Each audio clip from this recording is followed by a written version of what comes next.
Hello, and thank you so much for joining us here. I'm Netta Iranpour, and here at CBS 8, we are working for you. We're getting to the bottom of problems you've asked us about, and we're looking for solutions. We're going to start in Chula Vista, where the city is cracking down on e-bikes and scooters. A surge in popularity for adults and for children, raising some major safety concerns.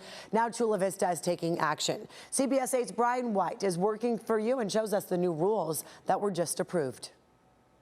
That's right. Chula Vista is tightening the rules to keep both riders and pedestrians safer, with the main focus on how and where e-bikes and scooters can be used. They can't be going 30 miles an hour, splitting lanes and popping wheelies. From reckless riding to sidewalk speeding, unsafe e-bike behavior has sparked a crackdown in Chula Vista. But the city's new plan starts with education, not enforcement. Instead of having a 60-day campaign, we're doing a 90-day education campaign. So our goal is not to be punitive. It's to be purely educational. Councilmember Michael Insunza says that education effort includes outreach through local schools aimed directly at parents. We have the Chula Vista School District and the Sweetwater School District are going to do newsletters and ASB school announcements and emails to mom and dad to really educate our kids.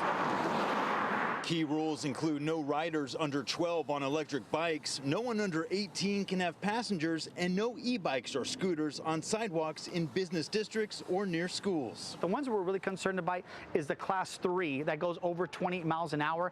That's the danger. Those cannot be riding anywhere on sidewalks. The urgency behind the ordinance follows a tragic accident that deeply affected city leaders. We had an 8-year-old tragically die on an e-scooter.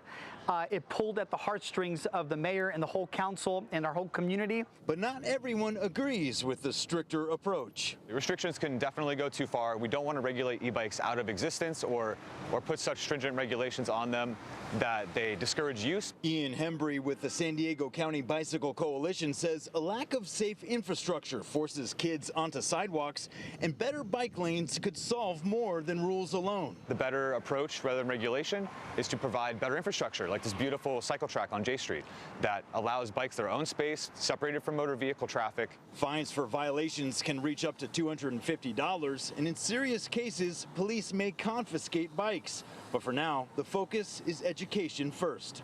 These rules, with some slight modifications, will see a final vote on August 5th, and it will take effect 30 days later. Back to you. Fatal drownings, it's the #1 cause of death of that age group in the country. In California, ages 1 to 4.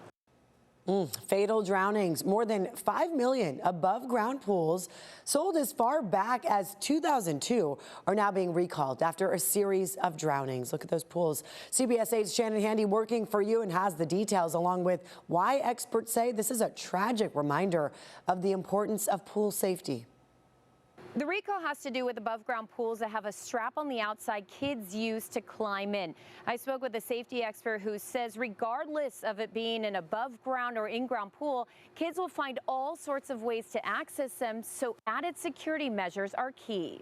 These are images of the above-ground pools being recalled after 9 drowning deaths were reported.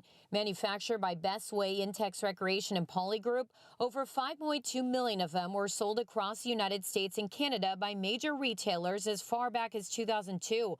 According to the U.S. Consumer Product Safety Commission, the pools have compression straps on the outside, which may create a foothold for small children and allow them to access the water unattended.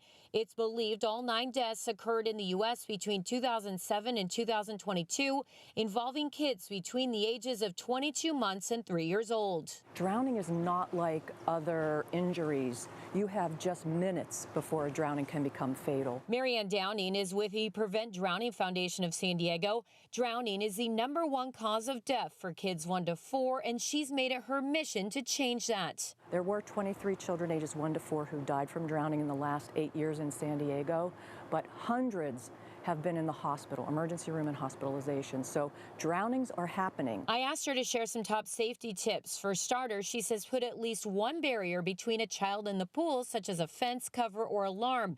It's also important to get them into swim lessons early and talk to them about water safety.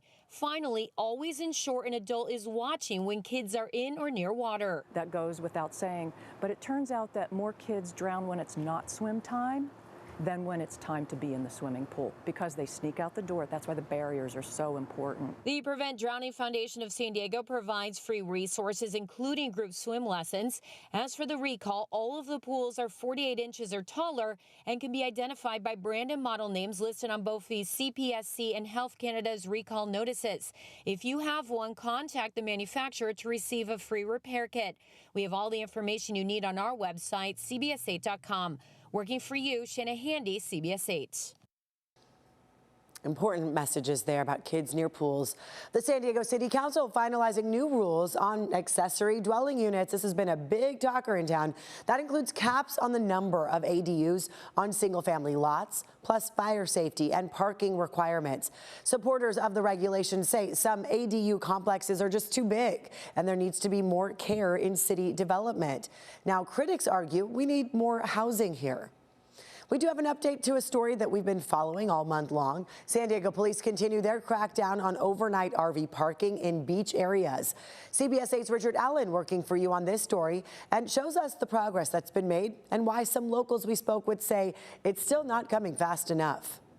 I'd say they're definitely making a little bit of an impact. Crown Point resident Sarah Bonestill says she understands enforcing the overnight parking ban in the Mission Bay area, which she sees as a public safety issue, will not be solved overnight. It's a trickle, though. It would be nice to see it moving faster, but it is happening.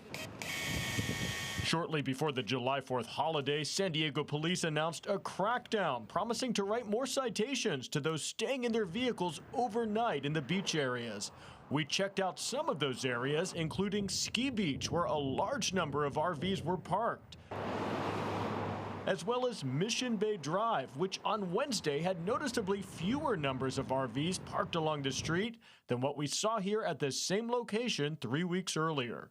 While police weren't able to provide the latest numbers by our deadline, they previously shared that between July 5th and 11th, they wrote 46 oversized vehicle ordinance citations and 188 tickets for other parking violations, and also made 3 referrals to safe parking lots like the one provided at H Barracks.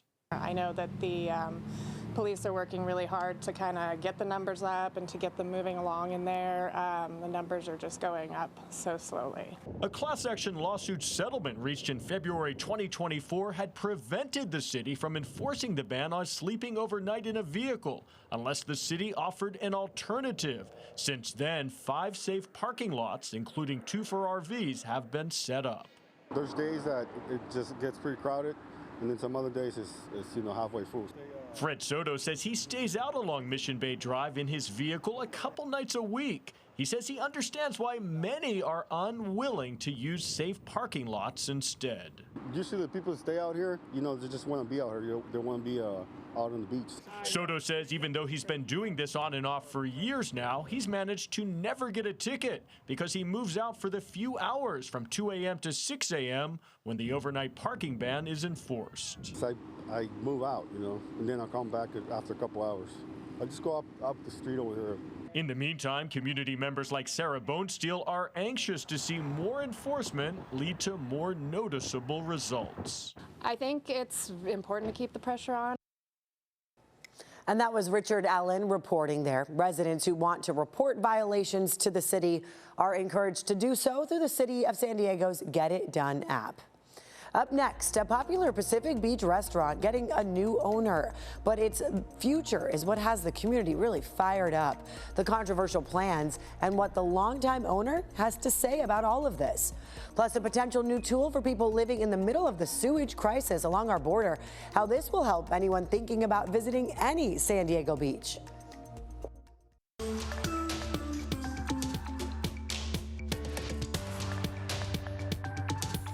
I was as surprised as the local community to learn in October 2024 that the buyer applied for a 23 stories building permit.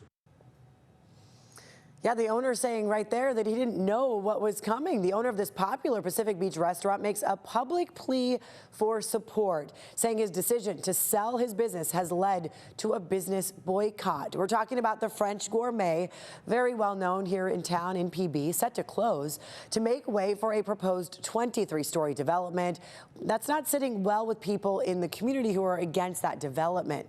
CBS 8's Shannon Handy now with the details on the owner's public plea, as well as reaction from both sides of this debate. French Gourmet has been a beloved part of the North Pacific Beach community for 46 years. But after selling the property to a developer, the owner says business is struggling because fewer people are coming in. I am respectfully asking you to show your support. In a video posted to Instagram, French Gourmet owner Michel Malacot explained his decision to sell the property, which also includes Froggy's Bar and Grill next door. More than 2 years ago, I received a substantial and respectable offer to buy my property located on Turquoise Street. This offer represents a hard-earned path to the retirement and possibility of a continuation of the French Gourmet's legacy. Michel claims he had no idea what the buyer intended to put in its place until after the deal was done, a 23-story high-rise. For the record, I had no idea of the extent of the project. The proposed project has sparked protests, both loud 100 times that, and silent, from those who argue the street can't support a development of that size, adding it will ruin the fabric of this community. Michel says business has slowed so much he may have to close sooner than anticipated. The first 6 months of 2025 have been a financial disaster. We have never advocated for a boycott of any business. Marcella Bothwell is chair of Neighbors for a Better California. The group has been vocal against the development. Marcella says while they never asked people to stop supporting French Gourmet, she's not surprised by the fallout. When he sold his business, I mean, that's when the business, ended. You can't have it both ways. So this is just a result of his own action. But others I spoke with say they will keep coming here as long as they can. Because I like the products and I like the people that work here, and I like to support the owner and his wife. While there today, employees told me they've noticed business has picked up a bit since Michel's plea, but at this point it's unclear how long French Gourmet will remain open. I am depleting my personal resources to keep the French Gourmet afloat. As for the proposed tower, Marcella says it's not a done deal just yet, so her group intends to fight it every step of the way. The city can deny the permit. They need to have the strength to do it. They need to have the bravery, the courage. Shanna Handy, CBS 8.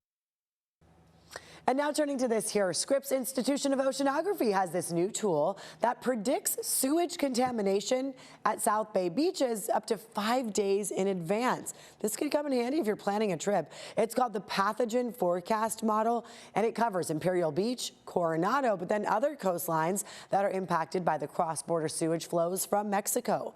This tool estimates the risk of illness for swimmers and is intended to help beach managers make informed closure decisions. It is still experimental right now, but researchers plan to enhance the forecast by next year to include more accurate norovirus predictions. So a handy tool eventually that everyone could use.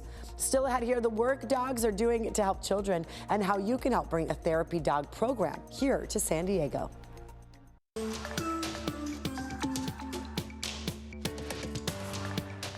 Welcome back. So this is interesting here. A push for cleaner cosmetics is gaining traction right here in California.